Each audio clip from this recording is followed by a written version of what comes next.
మొదటి నుంచి కూడా ఆ జిల్లాలో పొలిటికల్గా వీళ్ళను చంద్రబాబు నాయుడు గారిని వాళ్ళను ఎదుర్కొంటున్న కుటుంబంలో పెద్దిరెడ్డి గారి కుటుంబం ఒకటి కాబట్టి వాళ్ళను మానసికంగా ఇబ్బంది పరచాలి అనే ఒక ఆలోచనతో గతంలో కూడా చేయడం జరిగింది. ఇప్పుడు కూడా అదే పద్ధతిలో ఆయన ఇబ్బంది పెట్టాలి అని చెప్పేసి ఒక లేని స్కామ్ను తీసుకొని వచ్చి మిథున్ రెడ్డి గారి మీద నిరాధారంగా జైల్లో ఉంచడం జరిగింది.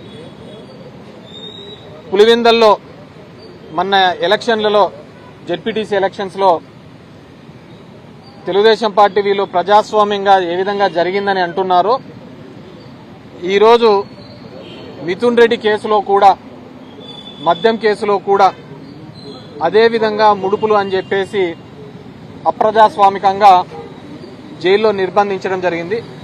డెఫినెట్గా he will come back more strong, నిర్దోషిగా, అదేవిధంగా తొందరలోనే ఇది వస్తాడని, మోర్ స్ట్రాంగ్గా బయటకు వస్తాడని చెప్పేసి అనుకుంటున్నాం.